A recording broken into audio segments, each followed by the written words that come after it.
Una pequeña localidad austríaca. Una vivienda familiar en una calle residencial. Una joven es arrastrada a un sótano perfectamente diseñado, encadenada a la pared y violada. Allí permaneció 24 años.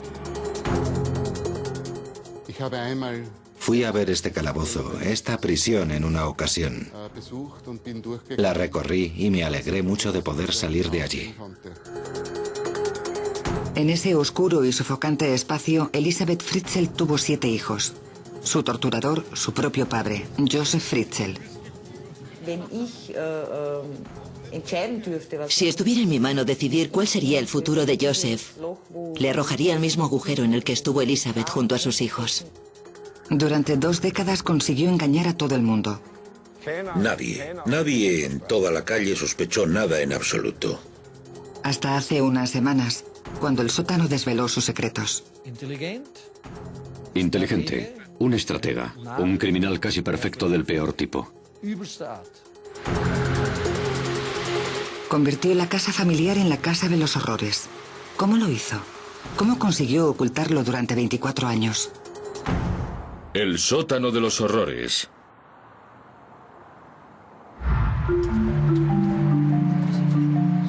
...19 de abril... sábado por la mañana en Amstetten, una pequeña localidad a 112 kilómetros de Viena. A las 7 de la mañana un hombre llama a la ambulancia local diciendo que una joven, Kerstin Fritzl, está gravemente enferma.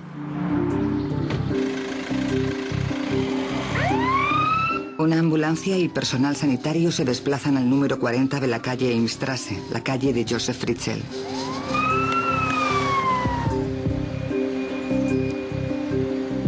Aquella mañana había sido tranquila en el hospital local, pero todo estaba a punto de cambiar con la llegada de la joven, cuyos síntomas en un principio desconcertaron al personal médico.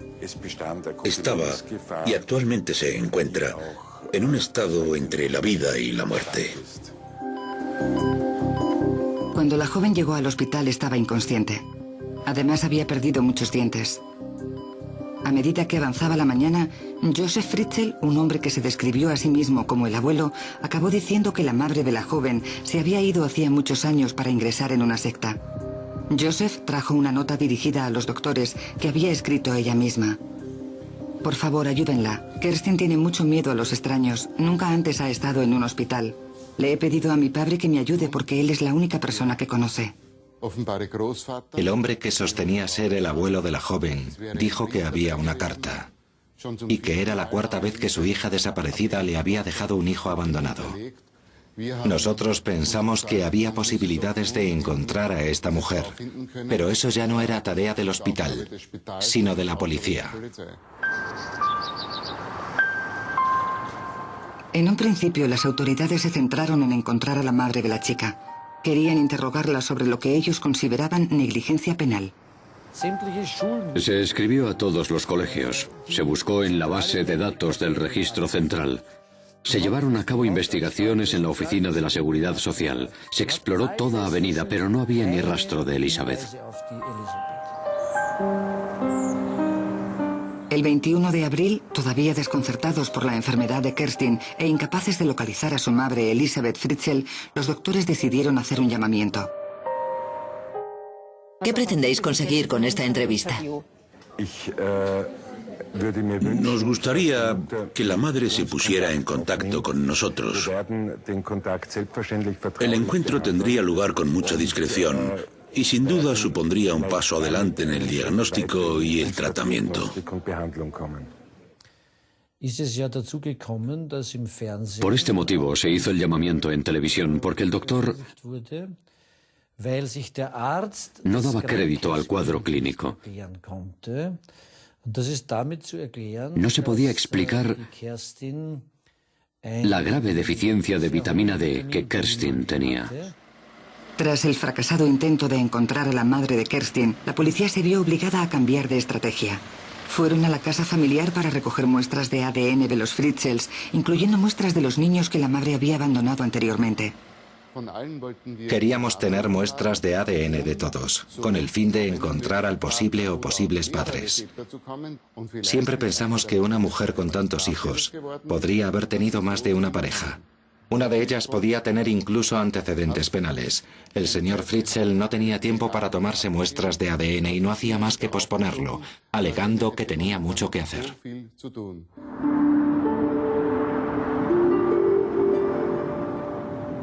El 26 de abril, una semana después de que Kerstin ingresara en el hospital y con una enfermedad que cada vez se iba agravando, Josef Fritzl condujo a Elisabeth y a sus hijos a la casa. Le explicó a su mujer que tras 24 años fuera, Elisabeth oyó el llamamiento y decidió regresar de la secta. Le dijo que estaba ansiosa de ver a su hija gravemente enferma.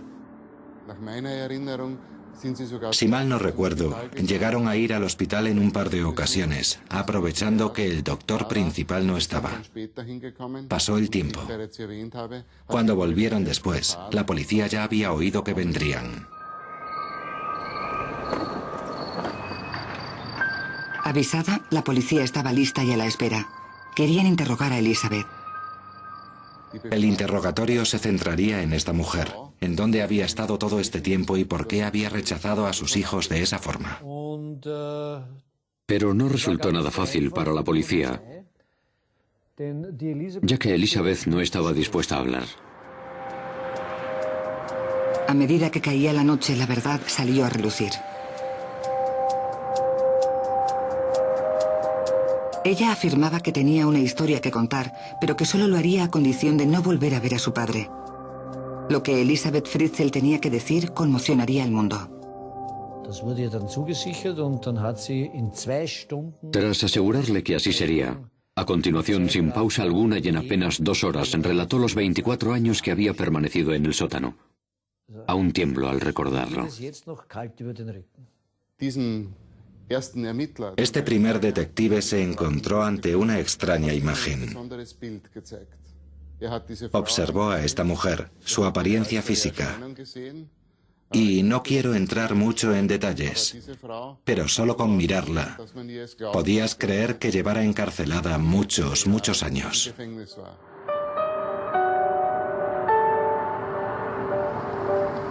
Todo el horror comenzó a emerger de los secretos oscuros enterrados debajo del número 40 de Strasse. Los 24 años de la vida subterránea de Elisabeth Fritzl apenas llenaban un par de hojas, pero su impacto sería devastador. Para mí fue toda una experiencia. Y más cuando el torturador me había llamado por teléfono 24 horas antes de que saliera a la luz el crimen. Y me hubiera agradecido efusivamente el haber puesto en marcha un equipo de intervención en situaciones de crisis para ayudar a la familia durante la semana que Kerstin estuvo en el hospital. Elisabeth le dijo a la policía que su propio padre la había encarcelado a los 18 años en un zulo construido especialmente para tal fin, que la había violado en repetidas ocasiones y que había dado a luz a 7 hijos. El 27 de abril, la policía acude a la casa de Josef Fritzl. La parte delantera de la casa da a una calle corriente, la trasera a unos frondosos jardines de las afueras, y sin duda todo el horror quedó expuesto. Por la información que hemos recibido de manos de la policía, hemos recreado las condiciones de vida que ella tuvo que experimentar durante prácticamente un cuarto de siglo. Fritzl había construido un búnker perfectamente oculto en el que encarcelar a su propia hija y a los hijos de esta.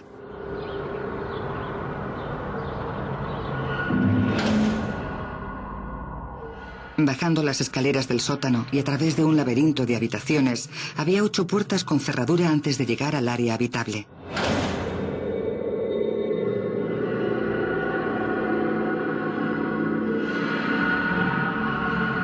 La puerta final estaba oculta tras unas estanterías. No había luz natural y muy poca ventilación. Dentro del zulo había una cocina, un baño y un cuarto de estar. Y un poco más al fondo, 2 dormitorios. Fui a ver este calabozo, esta prisión en una ocasión. La recorrí y me alegré mucho de poder salir de allí. En esta habitación, donde los techos eran muy bajos, de alrededor de 1,80 m en el punto más alto, el ambiente era todo menos agradable.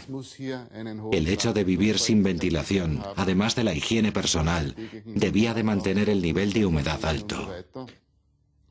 Si todos nos sentáramos e intentáramos plasmar 30 años en varias líneas, o en un pequeño reportaje, o incluso en un documental largo, no lo lograríamos. Porque creo que la vida en esos 24 años debió de parecer como si hubiera durado 10 veces más de lo normal.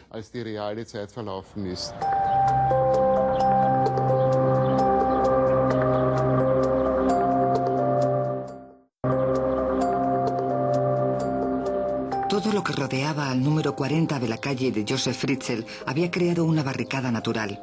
Sus vecinos más próximos estaban a 3 jardines. La vecina más cercana era una señora mayor que se había mudado a una residencia. A su lado vivía una pareja que pasaba semanas enteras en Viena. Y 3 casas más allá vivían Herbert y Regina Pence. Bueno, en lo que deberíamos fijarnos es en que aquí todos los jardines están abiertos. Mientras que el del señor Fritzl está oculto, construido, y los pocos espacios abiertos que hay están cubiertos mediante árboles y arbustos. No se ve nada. El año pasado uno de los vecinos quería podar el seto, pero el señor Fritzl no le dejó. Y si alguien no quiere que la gente vea su jardín, tienes que respetarlo. Aparte de eso, no puedes hacer nada. La gente se refería a esta familia como gente que se guardaba todo para sí mismos. La familia Fritzl nunca vino a ninguna de las fiestas en los jardines que solemos hacer aquí. Nunca venían.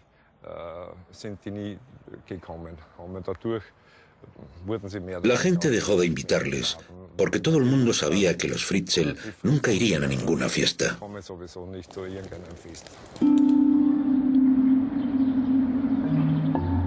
Joseph Fritzl había sido un ingeniero de éxito y el bricolaje era una afición natural en él. El señor Fritzl siempre había sido muy trabajador. A menudo oíamos el ruido de la hormigonera. Creo que el señor Fritzl hacía él solo todo el trabajo de construcción. Nosotros pensábamos que estaba haciendo una habitación más para alquilarla o algo así. Según la policía, Fritzl proyectó durante años todo un complejo subterráneo con el fin de encarcelar a su hija. Su tapadera, que estaba ampliando la casa familiar para alojar a inquilinos.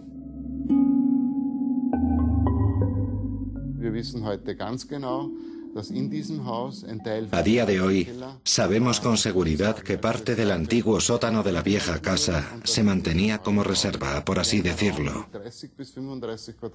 Y esta nueva casa de repente ganó un espacio entre 30 y 35 metros cuadrados, sin que nadie se diera cuenta.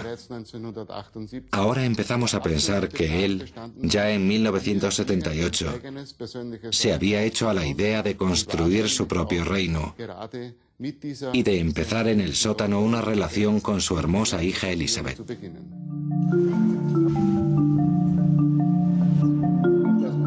Joseph Fritzl tenía antecedentes por abuso sexual con violencia.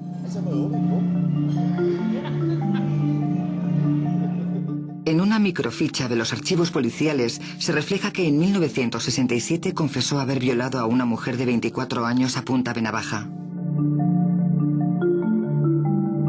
Fue condenado a 18 meses de prisión.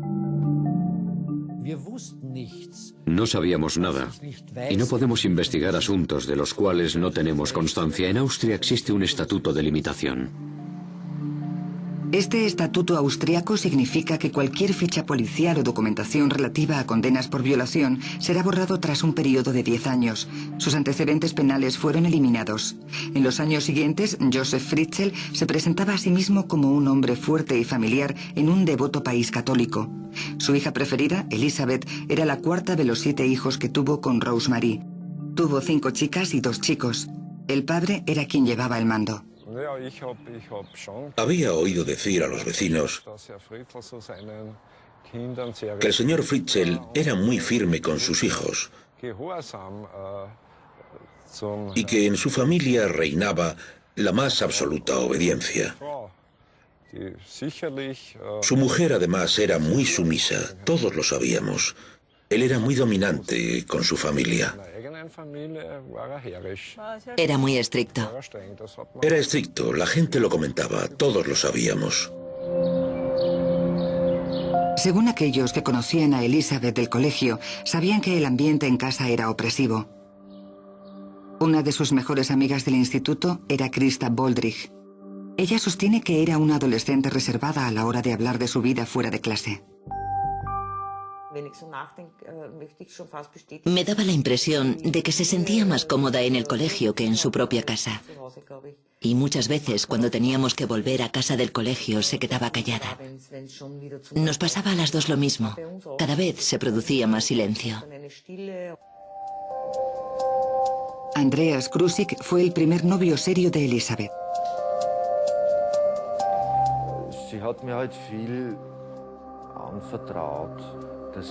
Ella confiaba mucho en mí.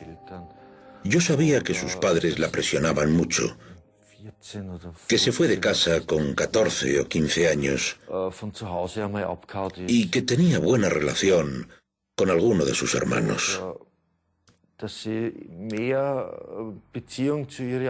Tenía una hermana en quien confiaba bastante y solía estar a menudo con ella.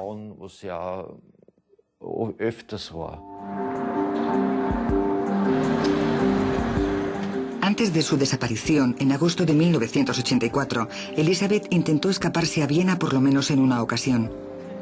Elizabeth le dijo a la policía que los abusos de su padre empezaron cuando ella tan solo tenía 11 años, pero que siempre lo había mantenido en secreto. Abusos con 11 años. He pensado mucho sobre esto últimamente, de si me daría cuenta de algo cuando estábamos en el colegio. Ahora me resulta más fácil comprender por qué no hablaba de chicos ni de sexo. Ahora, echando la vista atrás, entiendo por qué no hablaba sobre ciertos temas o por qué se mostraba distante y callada. Pero entonces no reparamos en ello.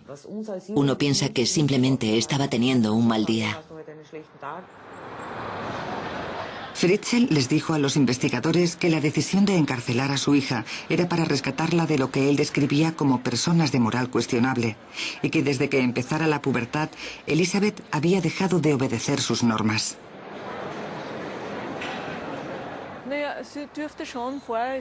Al parecer, Elizabeth les había causado ya algún que otro problema. Había desaparecido en una ocasión. Con 7 hijos es normal que pueda haber problemas. Solo tienes que aceptar que esas cosas ocurren. Pero eso no significa que seas un mal padre. A la hora de planificar la desaparición de Elizabeth, Fritzl debió de ser muy meticuloso. Era conocido por ser muy organizado, cualidad apreciada por aquellos con los que hacía negocios. En verano, la familia dirigía una casa de huéspedes en las montañas y alquilaba la tierra a Anton Graf. Teníamos una relación laboral. Él era correcto. Si te daba su palabra, podías confiar en él. Si le dejabas una herramienta y decía que te la devolvería en un par de días, es que en un par de días te la devolvería. Si decía que iba a hacer algo, podías tener la certeza de que lo haría. Anton Graf veía a los Fritzl todos los veranos y conocía a Elizabeth desde pequeña, así que cuando desapareció, Joseph se encargó de contarle lo ocurrido. Un día vino a vernos algo alterado y nos dijo: Lizzie no va a volver a casa. Se ha ido a una secta y ha desaparecido. Nada de lo que su padre ha contado es verdad. En ningún momento Elizabeth se descarrió. Ni consumió drogas, ni se fue a ninguna secta. Es todo mentira. No es el tipo de persona que se dejaría influir por una secta. Ella sabía perfectamente lo que hacía y lo que quería hacer. Para reforzar la idea de que su hija se había fugado para unirse a una secta, Joseph Fritzl se inventó una elaborada mentira que permaneció oculta durante más de 2 décadas.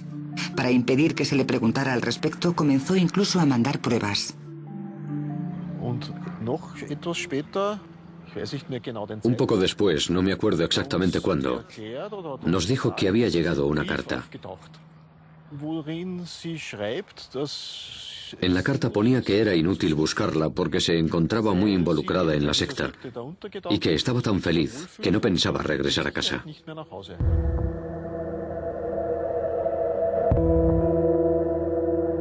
Elizabeth estuvo desaparecida durante 24 años. Desde su liberación, Elizabeth le había dicho a la policía que su padre la había drogado y que la había arrastrado hasta el sótano donde la había atado a la pared. Los primeros 4 años de encarcelación estuvo sola. De acuerdo con su propia declaración, el único visitante que tenía era su captor, que la violaba cada pocos días. Parece que la maraña de mentiras del padre había funcionado. Nadie inició la búsqueda de Elizabeth, ni su madre, ni sus amigos, ni siquiera la policía.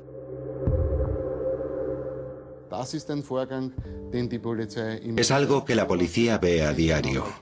Y como todos sabemos, tarde o temprano los hijos abandonan el hogar familiar.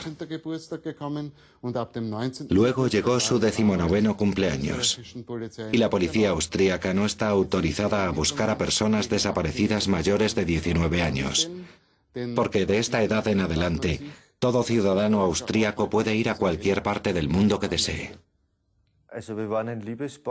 Éramos una pareja, nos escribíamos, nos veíamos, pero de repente se perdió el contacto. Cuando me enteré de la noticia comprendí que se había acabado y no volví a saber de ella. Elizabeth Fritzl había desaparecido. Nadie se dio cuenta de la cantidad de pruebas que la podían haber salvado.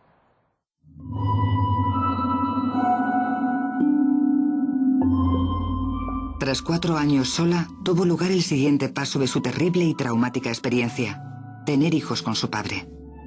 En 1988 nació Kerstin. Elizabeth dio a luz en el sótano. Tenía solo 22 años.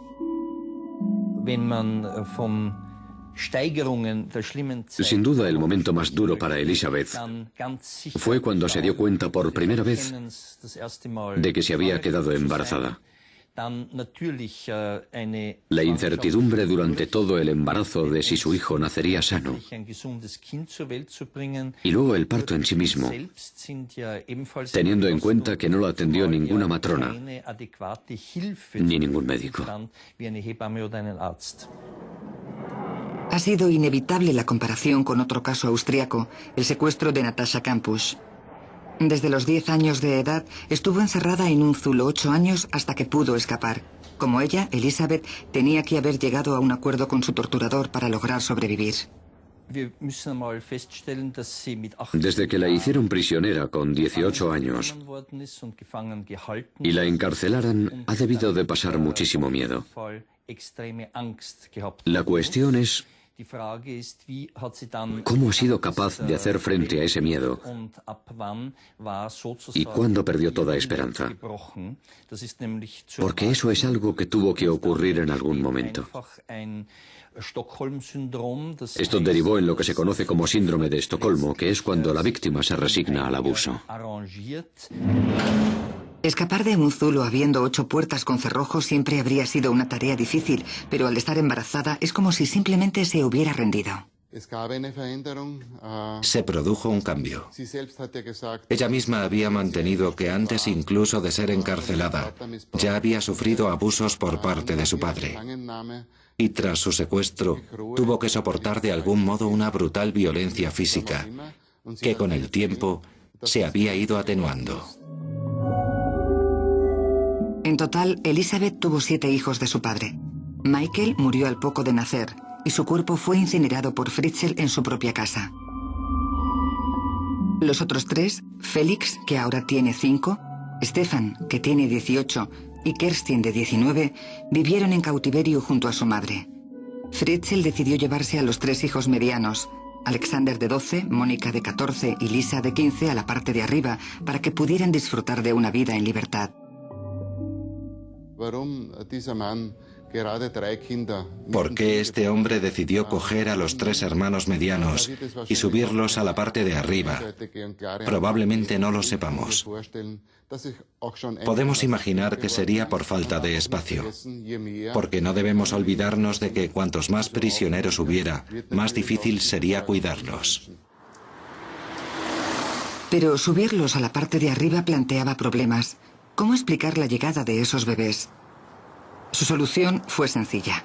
Elizabeth era una mala madre que había abandonado a sus hijos. Se estableció un patrón de comportamiento. En mitad de la noche se dejaría a un bebé en la puerta de entrada con una nota. Lo que leo a continuación son las palabras desgarradoras de Elizabeth, a sabiendas de que su padre la estaba obligando a renunciar a sus propios hijos.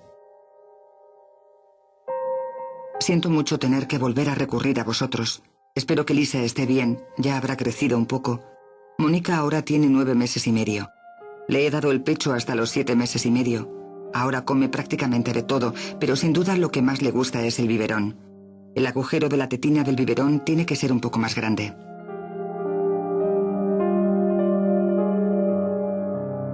Cuando se abandonó el segundo bebé, la prensa austríaca comenzó a interesarse por la noticia. Mark Perry era el periodista que cubría el caso. 1994. La primera historia tuvo lugar después de Navidad. ¿Qué clase de madre debe de ser ella tras dejar por segunda vez un bebé en la puerta principal de la casa de sus padres? ¿Qué mala madre debe de ser?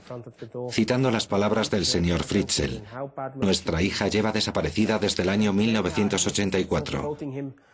Creemos que está en manos de algún grupo religioso, cuando en realidad estaba en sus propias manos.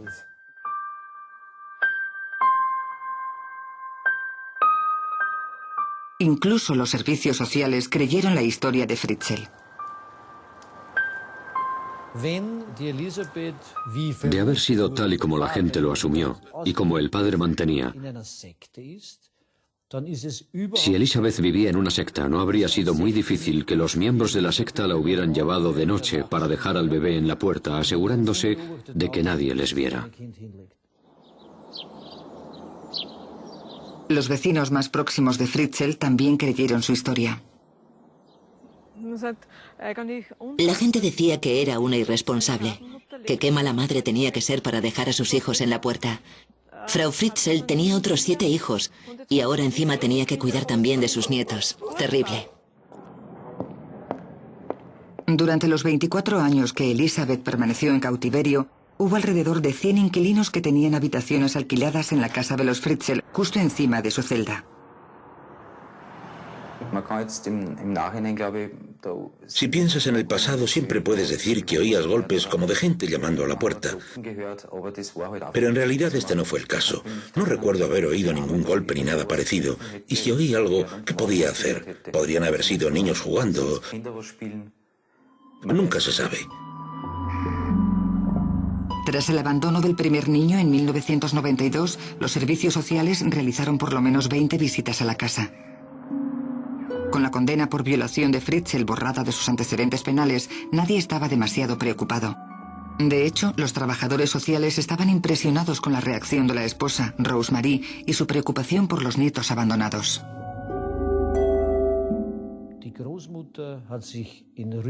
La abuela se ocupaba con tierno cuidado de los niños Lisa, Mónica y Alexander. Los 3 niños han sido bien educados. Les va bien en el colegio, están integrados en la comunidad. Y las observaciones de la abuela en las calificaciones sugerían que el ambiente era de lo más normal.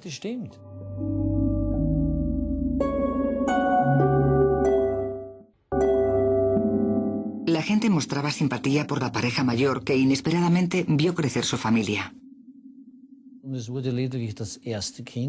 Solo se adoptó a la primera hija, Lisa. Los otros dos eran niños acogidos. Decidieron hacerlo así porque el Estado no da ninguna subvención a los niños adoptados, pero en casos de acogida, según las edades de los niños en cuestión, la ayuda económica por niño oscila entre los 397 y los 410 euros al mes. Echando la vista atrás y con cierta perspectiva, resulta inconcebible que este hombre solicitara ayudas. Pero puesto que es una disposición legal en Austria, los ciudadanos tienen derecho a solicitarla. Josef Fritzl no solo es que estuviera libre de sospecha, sino que encima recibía ayudas por parte del Estado. Lo curioso es que nadie, ni los vecinos ni los servicios sociales, se dieran cuenta de nada.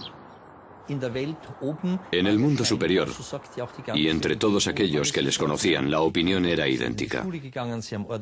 Todo parecía normal. Los niños iban al colegio, hacían bien sus deberes y eran educados estrictamente por el padre, por lo que se ganó la reputación de hombre honorable. Puede que fuera estricto, pero como decimos en Austria, un poco de mano dura no hace daño a nadie. Y esto no levantó sospechas. En esta corriente localidad de extrarradio, Fritzl fue capaz de crear sus extraordinarias familias mediante una imagen especular. Las decoraciones de las ventanas de las habitaciones de los niños de la parte superior eran iguales que las que había en el baño Belzulo de la parte inferior.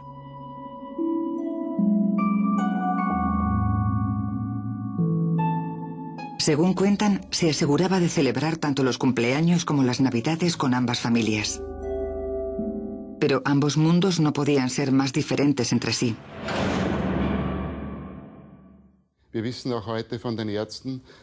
Gracias a los médicos sabemos que aquellos que han estado encarcelados hacen cosas a un ritmo distinto. La forma de hablar, la manera que tienen de escoger lo que harían en su tiempo libre si estuvieran en libertad. Simplemente resulta imposible imaginar la rutina diaria en esta cárcel y cómo vivir con el constante recuerdo de que hay vida en el exterior gracias a la televisión, viendo fotos u oyendo historias que su padre les contaba de cómo era la vida detrás de esas paredes. Los niños del sótano sabían que tenían hermanos y hermanas que vivían justo encima de ellos. Josef incluso les enseñó vídeos para que pudieran ver por sí mismos diferentes modos de vida. Elisabeth procuró darles cierto grado de normalidad. Les enseñó a leer y a escribir. Tenían clase. Aprendieron gramática, alemán, matemáticas. Estaban muy bien educados. Tenían un buen comportamiento, lo cual es bastante sorprendente. Por ejemplo, Stefan es muy correcto y educado, por lo que intuyo que Elisabeth se esforzó al máximo para darles cierto orden y la mejor vida posible, dadas las circunstancias del sótano.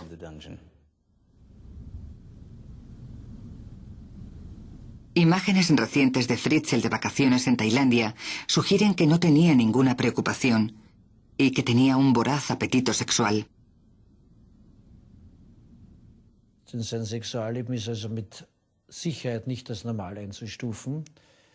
Su vida sexual no puede clasificarse como algo normal. Por lo visto, frecuentaba burdeles donde se comportaba de manera violenta.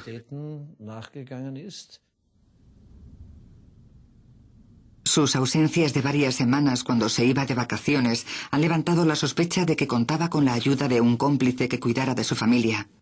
La policía, en cambio, cree que era tan organizado que no habría sido necesario. Por las pruebas que tenemos, sabemos que esta prisión tenía un área habitable muy limitada, pero que estaba equipada con todo lo necesario para mantenerlos con vida. Por ejemplo, grandes cantidades de comida en la nevera y congelador. El poder lavar la ropa, ya que contaban con una lavadora. También tenían un hornillo eléctrico donde poder preparar la comida.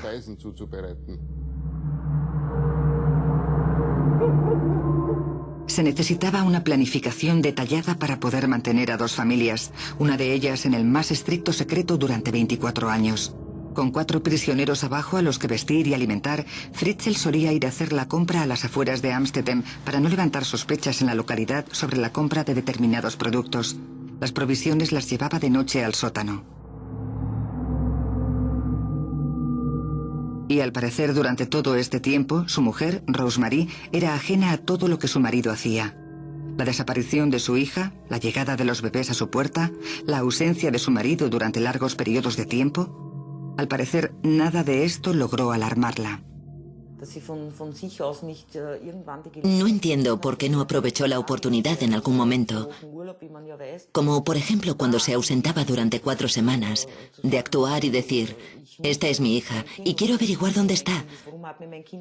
¿Por qué me dejó hasta 3 bebés en la puerta de mi casa?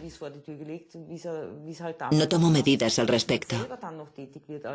No puedo entender la reacción de la madre ni de las autoridades. Rosemary, la abuela cariñosa, representaba la imagen de la familia perfecta. Si Rosemary Fritzl no hubiera mantenido a la familia tan unida durante tanto tiempo, quizás se hubiera desvelado antes. Pero ella intentaba proyectar la imagen de una familia idílica. Vemos a unos hijos encantadores a los cuales unos perfectos abuelos han acogido para darles el cariño que su madre no les ha dado. De modo que inconscientemente se convirtió en cómplice de un tirano. Pero ella no tenía culpa de nada. Lo único que hizo fue dar a sus supuestos nietos, que habían sido abandonados, una feliz infancia. Hasta el momento, la policía considera que Rosemary es un sujeto que no debe ser interrogado. Actualmente se encuentra en un hospital psiquiátrico junto a su hija y sus nietos. Están recibiendo terapia familiar. Hasta ahora no hay ningún sospechoso. Basándonos en nuestras investigaciones, no tenemos motivos para sospechar de nadie más. Puede parecer difícil de comprender, pero debemos aceptar que una mujer que tiene 7 hijos no puede ocuparse de todo o prestar la misma atención a su marido que si tuviera una familia más pequeña. Las muestras de ADN que se cogieron del sótano indican que no hay ninguna otra presencia aparte de Joseph Fritzl. Por ahora solo tenemos un sospechoso. Y he de añadir que en parte resulta lógico, porque ¿a quién le iba a confesar sus diversos romances? Por otro lado, esta era la única manera, mediante secretismo y una disciplina de hierro, de mantener esta historia oculta durante tanto tiempo.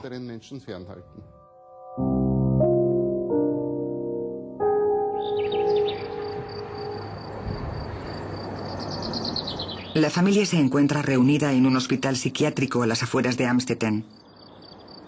Juntos y con la abuela están empezando un largo proceso de recuperación de tan espantoso pasado. Resulta increíble ver a la familia, porque se comportan como una familia normal. Se han dicho muchas cosas que no son ciertas. Y es que, en primer lugar, los niños hablan alemán como cualquier otro. Se comunican como todo el mundo. Andan como los demás. Y en cuanto a Elizabeth, es una mujer de apariencia normal, una persona muy atractiva. Cuando la ves y la conoces, sabes que lo más importante para ella en este momento es que tiene la sensación de que sus hijos están felices y cómodos, y ese es el mejor alivio para una madre. Desde que Elizabeth fuera encarcelada hace 24 años, las cosas han cambiado mucho, pero ella recuerda conocimientos básicos de la vida. Digamos que Elizabeth ha vuelto a un mundo que ya conocía y recuerda. Además, lo ha podido ver en la televisión. Los niños, en cambio, saldrán a un mundo en el que habrá que enseñarles cómo vivir y desarrollar aquellos sentidos que no han sido estimulados en el mundo subterráneo. Como por ejemplo, que la lluvia hace un determinado ruido, o que el viento mueve las hojas de los árboles, o que cuando caminas por el bosque después de que haya llovido, la tierra libera un determinado aroma. Ahora mismo les embarga un mundo de sensaciones.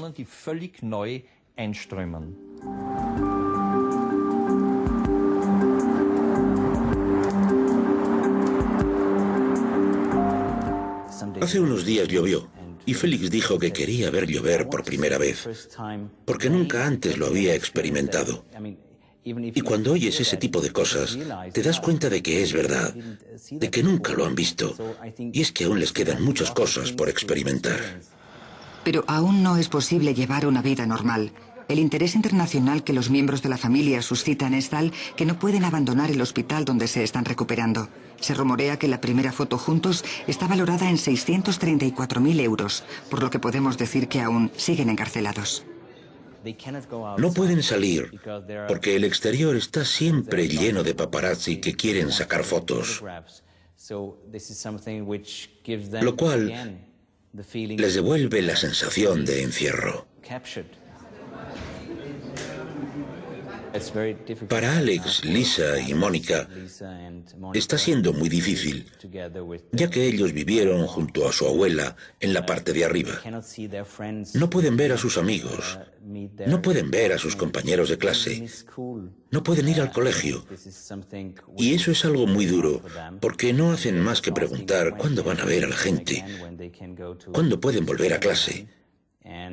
Todos esperamos que pueda ser pronto, porque tienen que volver a su vida normal. El responsable de todo este dolor se encuentra ahora en una prisión a 64 kilómetros. Hasta ahora, Josef Fritzl ha mostrado pocas muestras de arrepentimiento.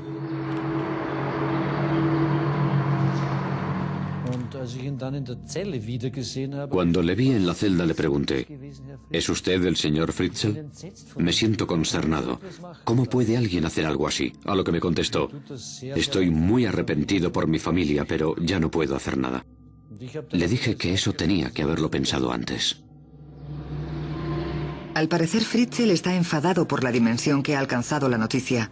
Fritzl hizo llegar una declaración a su abogado en la que sostenía que él no era ningún monstruo, que había sido amable con su familia y que podía haberlos matado y no lo había hecho. La cobertura de la noticia por parte de los medios ha sido exagerada, por lo que mi trabajo consiste en desmentir que sea un monstruo. Demostrar ante el juez que se trata de un ser humano y no de un monstruo. Con Fritzl en prisión, la pregunta que surge es ¿quién tiene la culpa? En Amstetten, las autoridades locales han sido acusadas de cometer errores, acusación que ellos mismos se empeñan en negar. El señor Fritzl era un patriarca muy autoritario y había ciertas zonas de su casa reservadas solo para él. Pero ¿cómo íbamos a sospechar que había una segunda familia abajo? ¿A quién se le podía pasar por la cabeza? Ni siquiera a los antiguos inquilinos de la casa que están prestando declaración. Es fácil ser prudente una vez que ya ha pasado todo. Pero sí se ha reconocido un error, el Estatuto de Limitación. La condena de Fritzl por violación fue borrada tras un periodo de 10 años. Si se hubiera conservado esa acusación, quizás se hubiera investigado más a fondo. El Parlamento austríaco está modificando la legislación. Austria está en mitad de un periodo de recuperación. Primero el caso de Natascha Kampusch y ahora este. 2 secuestros y 2 sótanos secretos. Somos un país muy particular en cuanto a la protección de datos. Tendemos a mirar hacia otro lado cuando un niño recibe un bofetón, en lugar de ser valientes y decir: ¿pero en qué demonios estás pensando? ¿Qué narices haces? Respetamos tanto la privacidad que no llamamos a la policía para acusar a nadie. Cada uno es muy libre de hacer lo que quiera. En Austria hay un dicho que dice: no te metas en asuntos ajenos.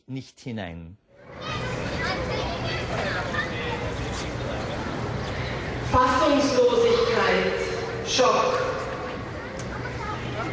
Erstarrung, Lähmung und Stummheit. La pequeña localidad de Amstetten intenta luchar con el hecho de que nadie se diera cuenta. En la plaza hay infinidad de pancartas.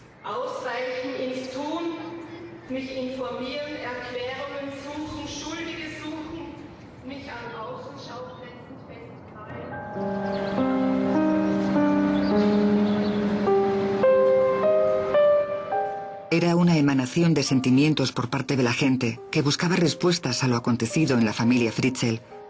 En el escaparate de una tienda de Amstetten, el contorno de sus manos y mensajes de esperanza para el futuro.